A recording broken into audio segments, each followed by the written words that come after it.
ये जो कमरा है हमारा, जहाँ पर हमारे चक्रों में ब्लास्ट हुआ था अक्टूबर 2016 में, 10 महीने बाद ही ये जगह हमसे छीन ली गई थी और किसी और को दे दी गई थी। फिर उसके बाद लॉकडाउन आ गया, इस कमरे की बिजली कट गई, तो करीब 4 साल तक ये कमरा बंद पड़ा रहा। अब दोबारा ये कमरा हमारे हाथ में आया है, टेम्परेरी कुछ अरेंजमेंट किया है बिजली का।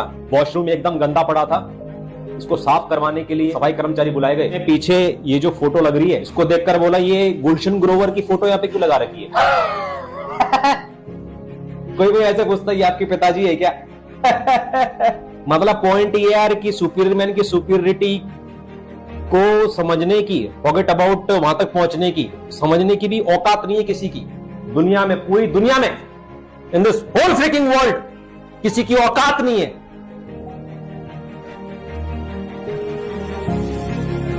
बट हम सुपीरियरिटी के मार्ग पे चलते रहे बुरे से बुरे वक्त में भी।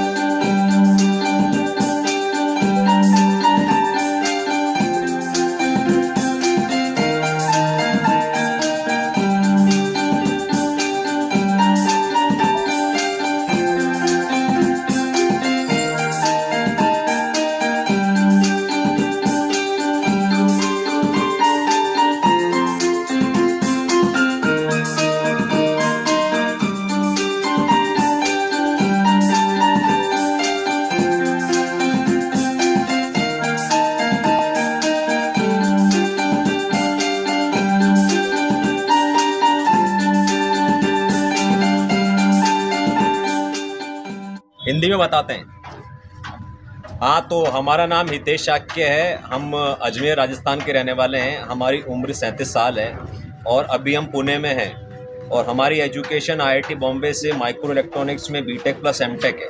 उसके अलावा हम अभी एलएलबी भी पढ़ाई कर रहे हैं, सेकेंड ईयर में हैं। उसके अलावा जो हमारी एजुकेशन क्वालिफिकेशन तो इतनी है, प्रोफेशन हमारा ये रहा है कि 8 साल तक हमने करीब 9 साल तक आईआईटी जेईई का मैथ्स पढ़ाया। I have been a maths faculty, maths पढ़ाते थे हम। तो वो 2016 में हमने छोड़ दिया और 2016 में हम अपने नए तरीके से जीवन जीना हमने शुरू किया। हमने कम्युनिटी बनाई सुपीरियर सोसाइटी के नाम से, और जो नई नई परिभाषाएं वो देना शुरू किया, पुराने शब्दों को नया परिभाषित करना शुरू किया। जैसे कि भी ओम प्रकाश जी पूछ रहे थे कि आपका सर बताइए प्रोफेशन क्या है, तो हमने प्रोफेशन शब्द हमारी जिंदगी से निकाल दिया। दूसरा शब्द वर्क हमने जिंदगी से निकाल दिया। तीसरा शब्द पढ़ाई, ये जिंदगी से निकाल दिया, क्योंकि ये शुरू होके खत्म होने वाली चीजें हैं और परेशान करने वाली चीजें हैं और मजबूरी से लोग करते हैं वैसी चीजें हैं। मतलब पढ़ाई करना, सीखना, हम सोच रहे हैं कि हम 24 घंटा सीखते ही रहेंगे। हम यहाँ पे बांसुरी बजाएंगे, सीखेंगे, इन्होंने कुछ सिखाया, सीखेंगे। काम 24 घंटे हमारा काम है, जहां जहां जा रहे हैं हमारा काम है। फिर क्या प्रोफेशन कुछ नहीं, हम अपना जिंदगी जीते हैं, कुछ सीखते हैं, कुछ सिखाते हैं। कुछ लोगों को अच्छा लगता है, उनको काम में आती है हमारी कई भी चीजें, तो वो हमको पैसा भेज देते हैं। इससे हमारा जीवन यापन चलता है पिछले 8 साल से। लेकिन हम इसको ऐसा नहीं कह रहे हैं कि हम कोई कोचिंग देते हैं या कोई काम करते हैं या कोई धंधा है, प्रोफेशन, कुछ नहीं। हम अपना सहज जीवन जीते हैं। जिन लोगों को सहज जीवन से कुछ फायदा मिलता है, वो उसके बदले में कोई पैसा देता है, कोई काम करता है, कोई सलाम करता है, और बस कोई कपड़ा देता है, कोई बांसुरी देता है। ये बांसुरी किसी ने दी हुई है, ये बांसुरी कोरेगांव पार्क पुणे में किसी ने दे रखी है, और ये ऋषिकेश में किसी ने दे रखा है, और ये मोबाइल ये गाजियाबाद से किसी ने दे रखा है। और ये मैंने खरीदा हुआ है उस पैसे से कि जो कुछ देता नहीं वो पैसा दे देता है। ये भी खरीदा हुआ है क्योंकि जो कुछ देता नहीं वो पैसा दे देता है। ये भी खरीदा हुआ है क्योंकि कोई कुछ देता है वो पैसा देता नहीं। तो इसके अंदर एक अच्छा है, वो किसी ने दिलाया हुआ है। तो कोई दे देता है, कोई दिला देता है। आ जाइए। तो ये हम अपना इंट्रोडक्शन दे रहे थे। इन्होंने इतना इंट्रोडक्शन दिया, और इनका एजुकेशन क्वालिफिकेशन आप लोगों ने समझ गए होंगे कि अगर ये चाहते तो किसी अच्छे खासे कंपनी में इनकी क्या सैलरी होती, क्या पैकेज होती। इसके अलावा भी इन्होंने क्या बोला कि दुनिया क्या बोल रहा है उससे मुझे मतलब नहीं है, और क्वालिफिकेशन के हिसाब से इनमें क्या टैलेंट है आपको समझ में आ गया होगा। और क्या बोलते हैं कि ये किसी की दी हुई है, ये किसी की दिया हुआ है, ये किसी का दिया हुआ है। और दूसरी इनमें क्या एक खासियत है कि हमेशा इनके चेहरे पे स्माइलिंग रहता है। सबसे बड़ा ये चीज़ है। दुनिया लोग बोलता है ना कि हंसना, है ना, हंसना एक चेहरे पे मतलब बहुत कम लोगों के जीवन में ये रह गया, क्योंकि इतनी सारी जिम्मेवारी लोगों के सर पे आ चुकी है कि हंसना तो लोग भूल ही गए हैं। सुबह से लेकर शाम तक लोग पैसे के पीछे भागते हैं, और जाहिर सी भाई भागना भी पड़ेगा क्योंकि जिम्मेवारी उतनी बड़ी होती है। बट एक जीवन में मेरा कहना है कि मैं जिया तो क्या जिया, और मैं खुश रहा तो क्या खुश रहा, मेरे से कितने लोग खुश हैं इस पे डिपेंड करता है। इंसान मरने के बाद आपने देखा होगा कोई इंसान मर गया और जब उसका जनाजा रहता है वहाँ पे लोग इकट्ठा होते हैं, तो इसकी चर्चा कतई नहीं होती है कि इसके पास में बहुत सारे फ्लैट थे, इसके पास में तो ये बिल्डिंगें थी, इसके पास में ये पैसे था। सिर्फ इसी बात का ही तेजी चर्चा रहता है कि बहुत यार अच्छा आदमी यार बहुत अच्छा था नहीं तो आदमी यार बहुत बुरा था। सिर्फ दो चीज़ों की चर्चा होती है, ये आपके ऊपर डिपेंड है कि आप चर्चा किस चीज़ में करवाना चाहते हैं, अच्छे में, बुरे में या प्रॉपर्टी में। तो इस चीज़ के जीवन में कतई ध्यान रखना चाहिए कि मैं जिया ठीक है, जिया मैं खुश रहा ठीक है, मेरे से कितने लोग खुश हैं, ये बहुत ज़िंदगी में एक महत्वपूर्ण है।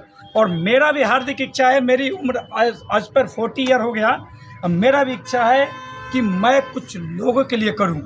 एक पैसे से भी होता है, एक लोगों को ज्ञान दे के भी होता है। तो एज ए प्रोफेशन से मेरी कोई एजुकेशन क्वालिफिकेशन इतनी ज़्यादा है नहीं, पर भगवान ने ये गॉड गिफ्ट मुझे दिया है। इतना मैं ज़रूर पढ़ चुका हूँ, इतना ज़रूर समझ चुका हूँ कि लोगों को थोड़ा बहुत ज्ञान मैं ज़रूर दे सकूँ। तो हितेश जी, ये हितेश जी अनफॉर्चुनेटली मुझे मिल गए मेरे होटल पे। एकाएक प्लान हुआ कि अगर आपके मन में ऐसा कुछ है जो कुछ करना चाहते हैं, तो सोशल मीडिया एक ऐसा प्लेटफॉर्म है जिससे एक साथ कई लोग आपको फॉलो कर सकते हैं, देख सकते हैं आप कहाँ जाके लोगों को कहाँ आप करेंगे, या किसी विषय पे चर्चा करके कितने लोगों को बताएंगे। इसीलिए मैं आज से एक सोशल मीडिया प्लेटफॉर्म पे मैं अपना यूट्यूब चैनल बनाऊंगा हितेश जी के गाइडेंस में। और यूट्यूब का चैनल का नाम क्या रहेगा इनको ही डिसाइड करना है। और मेरे से जब ये मिले तो बोले कि आप में वो क्वालिटी दिखती है कि आप एक यूट्यूब चैनल बनाइए, आपके मन में जैसा है, पॉलिटिकल से रिलेटेड, एजुकेशन से रिलेटेड, या किसी चीज़ पे अगर कंटेंट बनाना है, या एजुकेशन के ऊपर, या आप एग्रीकल्चर के ऊपर, आपको जो अच्छा लगे, नेचर के ऊपर, हिस्टोरिकल के ऊपर आप वीडियो बना सकते हैं। तो आज से मेरा एक यूट्यूब चैनल चालू होगा। आप लोगों को बहुत जल्द सरप्राइज हो जाएगा कि यूट्यूब चैनल का नाम क्या रहेगा और उस पर किस चीज़ विषय पे हम आप लोगों को जागरूक करेंगे। हो सकता है कि 2-3 नाम से चालू हो जाए अलग अलग सब्जेक्ट में। तो हितेश जी, इसी बात पे वीडियो बंद करते हैं और आगे मिलेंगे नेक्स्ट सब्जेक्ट के साथ। इतने सालों की मेहनत में जो भी उन्होंने अपने अरमान बनाए थे, अपनी अकड़ बनाई थी, नया प्लेनियर आ गया, सबके लिए इकड़ी निकल गई। मेरे क्लास में एक स्टूडेंट था, वो उसके पापा पोर्शे चलाते थे, तो और वो ऐसे कुछ गैजेट वैजेट लेके आता था क्लास में। सब बच्चे उसको बोलते थे अरे वाह ये है वो ऐसा करो, उसको प्रेस करते थे। तो मैंने भी एक बार उसको प्रेस कर दिया। तो वो ऐसा बोला कि अच्छा, रहता था वो न्यू दिल्ली में, ये न्यू फ्रेंड्स कॉलोनी में। उसने मेरे को बोला अरे हम काय अमीर है सर, असली अमीर तो वो है हमारे सामने वाले। अभी उन्होंने ये रोल्स रॉयस गोश्त ली है और उन्होंने सर एक शेफ रख रखा सर, 60,000 शेफ को देते हैं सर। उसको जो बोलते हैं ना कि मतलब चाइनीज खाना है, आज मुझे मंचूरियन खाना है, आज में साउथ इंडियन खाना है, सर बना के लेकर आते हैं। सर असली अमीर तो वो है सर, हम तो कुछ भी अमीर नहीं है। तो आप ये समझिए कि जो अमीरी है ये कितनी ज्यादा फ्रेजाइल कॉन्सेप्ट है ये, और कितना ज्यादा इल्यूजरी कॉन्सेप्ट है ये। So today is 22nd of December 2024 from Pune. This is the message for all the superiors in regard of latest technological advancements and artificial intelligence.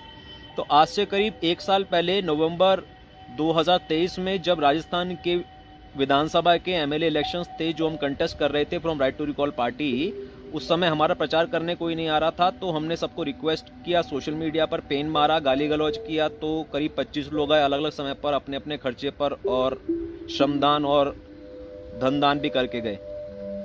उस समय जो बीजेपी की रैली में जो लोग आते थे उनके रहने खाने का, शराब का और वैश्यवृत्ति का इंतजाम उनकी पार्टियां उनके अलग अलग अड्डों पर करके रखती थीं। इसलिए वो लोग आते थे। और कांग्रेस वाले भी ऐसा ही करते थे, और वो घर से 200-200 रुपये में लुगाइयों को, जो औरतें होती है राजस्थान की, उनको लेकर आते थे। और उसके पहले जो नगर निगम चुनाव थे उसमें आम आदमी पार्टी के कैंडिडेट का ऐसा कहना था कि कोई आता ही नहीं है। मतलब रॉथस्चाइल्ड का जो पेनिट्रेशन है आम आदमी पार्टी को लेकर उतना डीप नहीं था, आज भी नहीं है। तो एमएलए इलेक्शन में कह रहा था वो कैंडिडेट की, अच्छा हुआ मैं कंटेस्ट नहीं कर रहा, कोई आता तो है नहीं। तो ये जो कोई आता तो है नहीं वाली जो बात है ना, पूरे देश में घूम घूम के, पहली बात तो हम आपको फिर से याद दिला देते कि हम कोई यूट्यूबर, ब्लॉगर या ट्रैवल ब्लॉगर या ट्रैवल लवर नहीं है। इंसान हूं, इंसान के साथ रहना चाहता हूं। तो जो इंसान मेरे ऐसा नहीं है उसको देखकर, उसके पास में रहकर हमारा दम घुटता है। इसलिए हम उन लोगों के शहरों में जाते हैं जो लोग हमारे ऐसे हैं, क्योंकि वो अपने टीवी, अपने बीवी, अपनी नौकरी, अपने जॉब, अपने कॉलेज, अपने पता नहीं किस किस में फंसे हुए हैं। इसलिए उन पे एहसान करने के लिए हम उनके शहर में जाते हैं। तो हम ये कहना चाह रहे हैं कि जब हम कोई उत्सव वगैरह लगाते हैं तो उसमें भी कोई लोग हमारे पास आते नहीं है, हम लोगों के पास जाते हैं। और हमें इसमें कोई ज़्यादा श्रम होता नहीं है। मतलब इंसान को अलग अलग अपनी लोकेशन चेंज करते रहना चाहिए, उससे ब्रेन की प्लास्टिसिटी दुरुस्त रहती है। तो पॉइंट ये है कि आज 22 दिसंबर 2024 को आईआईटी बॉम्बे के हमारे बैच का 15 इयर्स का रियूनियन था। हमारे बैच में थे 549 लोग। जब 10 साल का रियूनियन हुआ तब उसमें करीब आए थे 100 लोग, और आज जो लोग पहुंचे हैं उनकी संख्या है 4। तो हम ये कहना चाह रहे हैं कि जमीन पर जहां कहीं पर भी कोई उत्सव हो रहा है, इवेंट हो रहा है, एक बहुत बड़े आईआईटीएन है मुकुंदानंद,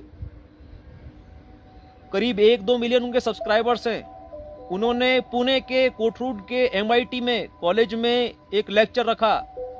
उन लेक्चर को भी सुनने के लिए कितने आदमी हैं? मुश्किल से 50।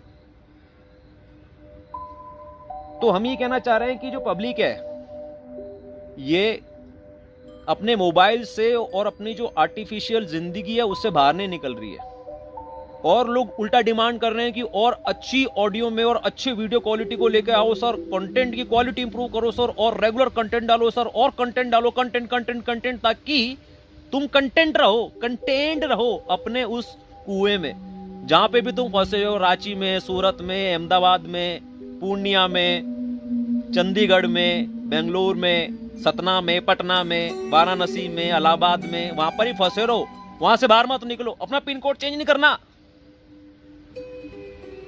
तो दुनिया इस दिशा में जा रही है और ये बहुत ही गलत दिशा में जा रही है। और आज भी हमारा वही प्रपोजल है जो 8 साल पहले था। यदि दुनिया के राजा हम होते तो हम बताते कि दुनिया को हम बताते कि दुनिया कैसे चलनी चाहिए, जिंदगी कैसे जीनी चाहिए, मर्द का फर्ज क्या, औरत का फर्ज क्या, बच्चों का फर्ज क्या है, शिक्षक का फर्ज क्या है, बड़ों का फर्ज क्या है, आध्यात्मिक गुरु का फर्ज क्या है, राजनेता का फर्ज क्या, अधिकारी का फर्ज क्या, नागरिक का फर्ज क्या। ये फर्ज को जानने और मानने हमारी शरण में लोग नहीं आ रहे, अपने अपनी चला रहे हैं। तो चलाओ, अपनी अपनी चलाओ। तो क्या व्हाट्सएप पर भी एक्टिव नहीं है हमारे बैच के लोग? उनके घर जाते हैं हम, हमारे बैच के लोगों पर एहसान करने के लिए, आईआईटी बॉम्बे के हमारे बैच के लोगों पर एहसान करने के लिए उनके घर जाते हैं हम, और हमारे पास हमारा आतिथ्य करने के लिए, हमारी मेहमान नवाजी करने के लिए पूरे देश में इतने लोग हैं। कभी ये बुला रहा, कभी वो बुला रहा है। एक दिन में 2-2 लोग अपने घर पे बुला रहे हैं।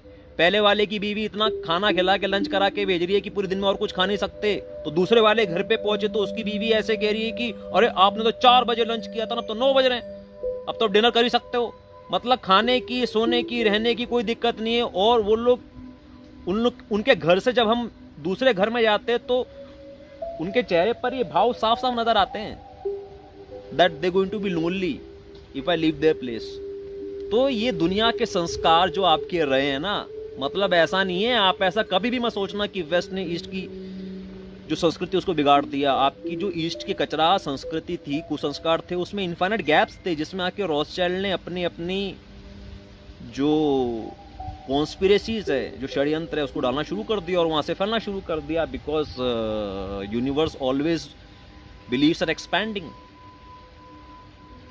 so this disease is expanding, but I'm not in position to be infected with this disease.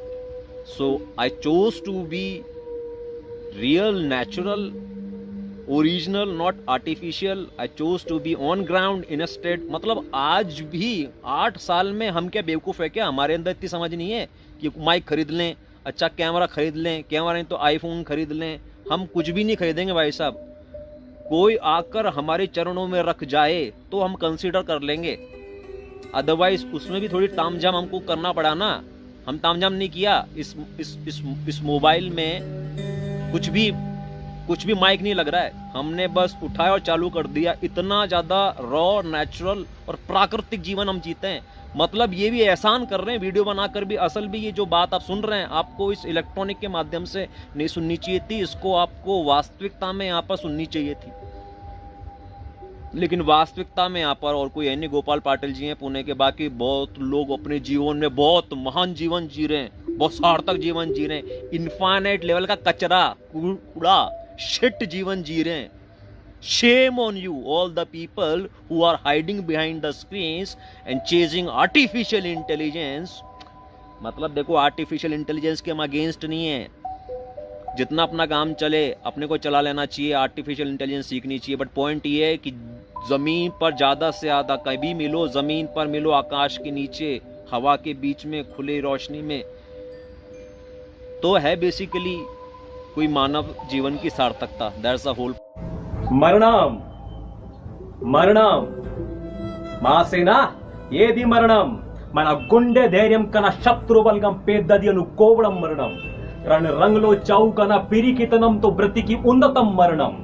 మన తల్లిని అవమానించిన నీచుడు కళ్ళెదురుగా నీలపడి నవ్వుతూ దిగుచూసుంటే వైతల్ల నరికే మా పాదల కింద పాతకుండా వేణుచువి పారిపోవడం మరణం. ఆ మరణాన్ని జయించడానికి నేను వెళ్తున్నాను. నా తలని, నా నేలని ఏ నీచుడు, ఏ నికృష్టుడు ముత్తోకోలడాని రుము చేల్చి నేత్రు తాగి చెప్పడానికి వెళ్తున్నాను.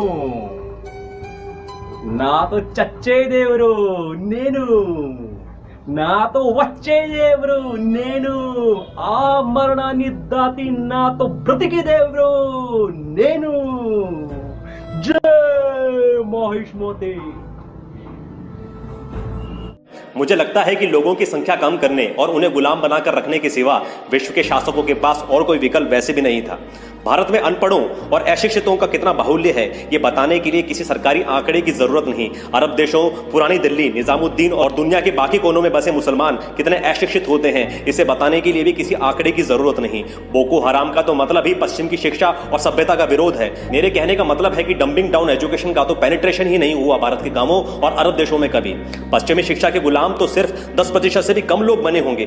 बाकी बच्चे लोगों ने क्या उखाड़ लिया? तुम सिर्फ ईमान लाते रहे और कृणवंतो विश्व आर्यम का राग गलापते रहे. तुम अपनी संस्कृति, रिवाज, इतिहास अपने पैगंबरों और ऋषियों के नाम पर अकड़ते रह गए. तुमने कभी स्वयं को शिक्षित नहीं किया. तुमने कभी इवोल्यूशन को सबसे बड़ी प्राथमिकता नहीं बनाया. तुम कभी समय के साथ आगे नहीं बढ़े. तुम आज भी वही हो जब तुम्हारे नबी क्वांटम जर्नी करके 7वें आसमान पर पहुंच गए थे. तुम आज भी वही हो जब तुम्हारे इंजीनियर नल और नील ने राम सेतु खड़ा कर दिया था. तुम्हारे गांवों में तुम्हारे बुजुर्ग आज भी हुक्का सुलगाते हुए, सीसीटीवी की तरह आते जाते हुए युवाओं का चरित्र तोलते हैं. तुम आविष्कार नहीं करते. तुम अपने स्मार्ट विलेजेस नहीं बनाते. तुम सिर्फ नायकों का इंतजार करते हो. तुम अपनी क्रिएटिविटी और दूरदृष्टि का इस्तेमाल नहीं करते. लेकिन तुम्हारे दुश्मनों ने हमेशा किया है. तुम्हारी सोच सिर्फ रिटायरमेंट और वंश आगे बढ़ाने तक रही है, जबकि दुश्मनों की सोच 500 सालों तक. तुम जैसा चल रहा है वैसा ही चलते रहना देना चाहते हो. दुश्मन ने हमेशा अपने आप को अपग्रेड किया है. तुमने सुपीरियरिटी के रास्ते पर चलकर अपने जीवन में उत्सव पैदा नहीं किया. दुश्मन ने कमजोर करने के लिए तुम्हें pizza, Pepsi, porn, play station परोस दिया.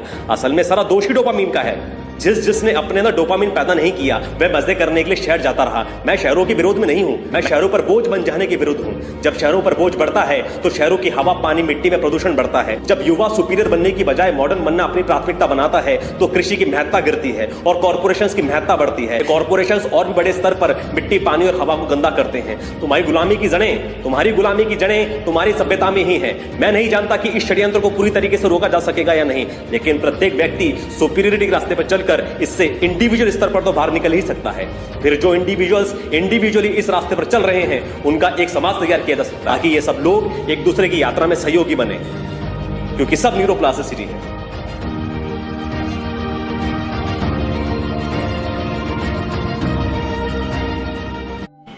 Nice thought.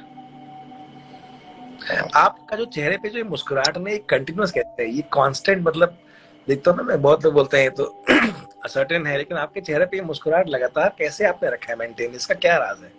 और डिंपल पड़ रहा है आजकल तो। इसका राज ये है कि जिंदगी में जो सबसे बड़ी चीज हमने आज तक चाहिए वो यही चाहिए, मतलब कि हम यहाँ पर लाइव हो जाएं और हमारे लोग हमसे बात करें, ये मेरी जिंदगी की सबसे बड़ी खुशी है। नाइस। इससे बड़ी कोई खुशी नहीं है। इसके लेवल की एक और खुशी है 19-20 लेवल की, वो मैं यहाँ पर शब्दों में डिस्क्राइब नहीं कर सकता। अगर आप मुझे जानते हैं तो आप उसको भी समझ पाते हैं। जिंदगी में जो सबसे ज्यादा चीजें चाहिए, मैंने 2 चीजें चाहिए, उनमें से एक ही है। Okay.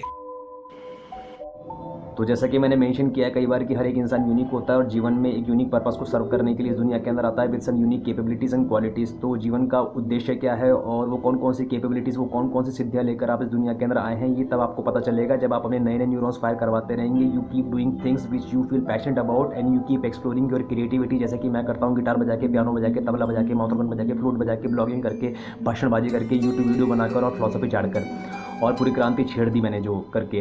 This is something which I feel passionate about. तो ऐसे हर एक इंसान को अपना पैशन पता करना चाहिए और वही उसका सुपीरियरिटी का रास्ता होगा। And this is the objective of superior society, to help people find out their superiority, their creativity, their passion and hence their true objective of their lives and their true qualities. उनकी actual सिद्धियाँ कौन सी हैं जिसके साथ वो इस धरती के ऊपर आए हैं, वो पता लगवाना ही सुपीरियर सोसाइटी का ऑब्जेक्टिव है। तो this is 1 minute with superior society. सब न्यूरोप्लास्टिसिटी है। इस सिस्टम ने मेरा बचपन जला दिया, मैंने ये सिस्टम जला देना है। तो कविता का शीर्षक है कम बोलो। तुम भी कम बोलो, हम भी कम बोलें, जब भी बोले बोल ना बोले, हम दोनों के गम बोले। लड़की चाहिए, पैसा चाहिए, रुतबा चाहिए, अच्छी बॉडी चाहिए, स्पिरिचुअलिटी के बारे में जानना है, कुछ पढ़ना है, दुनिया घूमनी। अब 1000 चाहते बनाओ अपनी, कुछ ऐसी बात करो जिससे मैं लिबरेट हो जाऊं, जिससे मुझे कुछ रास्ता दिख जाए, जिससे मैं आगे बढ़ जाऊं, जिससे मैं सुपीरियर बन जाऊं, जिससे मैं चक्र खुल जाए, जिससे मेरा परसेप्शन एक्सपैंड हो जाए। कुछ ऐसा ज्ञान दे दो कि मेरे साथ कुछ काम कर लो साथ में। काम से ही पहचान हो, ऐसे एक हथियार बनो। कानों में ऐसी मिश्री घोले, जब भी कोई लड़की देखूं मेरा दिल दीवाना बोले बोले बोले बोले बोले। गाउन तो राना यारो, झूम झूम के बोले बोले। तुम भी कम बोलो, हम भी कम बोले, जब भी बोले बोल ना बोले, हम दोनों के गम बोले। जब जब दोनों के लब खोले, एक दूसरे के डर खोले, कानों में ऐसी मिश्री घोले कि दिल बोले ओले ओले। आप जो बता रहे हो ना स्वतंत्रता के ऊपर, वो इतनी बड़ी और इतनी बहुमूल्य ज्ञान है जो पहले ऋषि मुनि से राजाओं के बच्चों सबको देते थे, जो हम सबको दे रहे हो, और बहुत बेहतरीन ज्ञान है। भगवान बुद्ध के टाइम पे थोड़ा द्वापर युग में पैदा हुए होते ना, तो यही सब पैर धो धो के पानी पीते, भाई आ जाओ राजा महाराजा, का काम करता रहे और वो सरेंडर करता रहे। आंसर आपका सही है, बट इसके जवाब में मैं ये कहना चाह रहा हूँ बेसिकली, आप ले जाओ उठा लो मजाक नहीं, उठा लो। एक बात है, मैं आपको सचमुच क्रेज को बहुत सल्यूट करता हूँ। ये कहते हैं ना पिक्चर में दिखाते हैं मर्द क्या होता है, जो सिस्टम के साथ चल जाए वो आसान है, चाहे वो बाहर पहलवान को पटक रहा है, चाहे सुशील कुमार हो, चाहे कोई हो, लेकिन जो क्वेश्चन करे वो है असली मर्द। बिल्कुल सर, मैं आपको रियली सल्यूट करता हूँ। क्रेजियस और कोई कितनी राहत है, बल्कि आपका तो इतना वो है कि व्यक्ति कन्फाइन हो सकता है, बल्कि आप ये सब बांट रहे हैं, वो भी कितना पेन लेके। करेज को पहचानने की और अप्रिशिएट करने की जो आपके अंदर काबिलियत है उसको मैं सल्यूट करता हूँ। सुपीरियर सोसाइटी क्या है? हितेश शाक्य ने जो 8 सालों के अंदर जो भी वचन रिकॉर्ड किए हैं, वीडियो के माध्यम में, ऑडियो के माध्यम में, ये डॉक्यूमेंट किए हैं, नोट्स के माध्यम से, पोस्ट के माध्यम से, स्टेटस के माध्यम से, स्टोरी के माध्यम से, बुक्स के माध्यम से, वो सब टीचिंग्स ऑफ सुपीरियरिटी हैं। उनको जानने वाले, उनको समझने वाले, मानने वाले जो लोग हैं वो हितेश शाक्य के करीब आते हैं, और हितेश शाक्य का जो दृष्टिकोण है वो अपने ब्रेन में मिरर कराने के लिए उन सब बातों को सुनते हैं, पढ़ते हैं, उनके करीब आते हैं, क्वेश्चन पूछते हैं, और उन सब डेमोज को करने की कोशिश करते हैं या अपनी अभिव्यक्ति को जगाने की कोशिश करते हैं। उनमें थ्योरीज में सब है, neuroplasticity, chakras, 5 consciousness, health consciousness, wealth consciousness, communication consciousness, spiritual consciousness, political consciousness. चक्र एक्सरसाइज का डॉक्यूमेंट हमने दे दिया था 2016 में, कि जिंदगी में जो जो चक्र एक्सरसाइज हमने करी हैं, अपनी हिंदी दुरुस्त करना, अपनी अंग्रेजी दुरुस्त करना, संस्कृत सीखना, उर्दू सीखना, गिटार सीखना, कीबोर्ड सीखना, तबला सीखना, माउथ ऑर्गन सीखना, फ्लूट सीखना, भाई साहब, देश में अलग अलग जगह जाना, अलग अलग तरीके से पैसे कमाने के ट्राई करना, अलग अलग लोगों से मिलना, मर्दों से मिलना, औरतों से मिलना, अलग अलग क्लास के लोगों से मिलना, बहुत कुछ पढ़ना लिखना, अपने आप को सुपीरियर बनाना, सेल्फ इंप्रूवमेंट का, सेल्फ डेवलपमेंट का मार्ग प्रशस्त करना और अख्तियार करना भाई साहब। तो आपको यदि 1% लगता हो कि हमारा मार्ग सही है तो वो 1% मिरर न्यूरॉन करा लीजिए और 1% चीजें सीख लीजिए, 1% अपना योगदान दे दीजिए। आपको लगता है 99% है, 50% है, 100% है, 1000% है, तो उस अनुपात में आप हमारे पास रहिए, हमारे साथ रहिए, अपने दिमाग में हमारी संगत से अपने न्यूरॉन्स को मिरर कराइए, हमारी चीजों को सीखिए, पढ़िए, देखिए, जितना ठीक लगे देखिए, नहीं तो अपना सुपीरियरिटी का, अपने सेल्फ इंप्रूवमेंट का मार्ग प्रशस्त और अख्तियार कीजिए। किसी भी शिक्षक के पास में जाके, किसी भी किताब के पास में जाके, स्कूल में जाके, किसी विश्वविद्यालय में जाके, पुस्तकालय में जाके, किसी बाबा के पास में जाके, नहीं तो अपने जंगल में जाके अपने अंदर शिवा को प्राप्त करके अनंत तरीकों से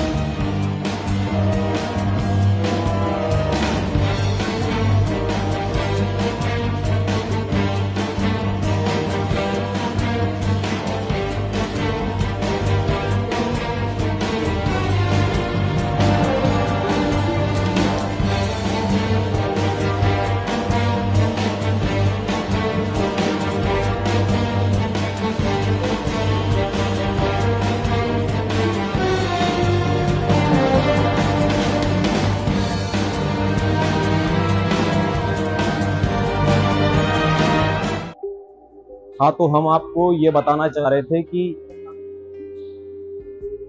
आपकी जेब में कोई विशेष पैसा ना हो और आप कोई बॉडी बिल्डर ना हो, फिर भी आपकी चाल ऐसी हो एकदम मर्द की तरह, तो आपका जो पूरा ब्रेन है, आपका जो विश्वास है, आपका जो कॉन्फिडेंस है, वो एकदम दुरुस्त रहता है और आपके दिमाग में अच्छे अच्छे ख्याल आते हैं।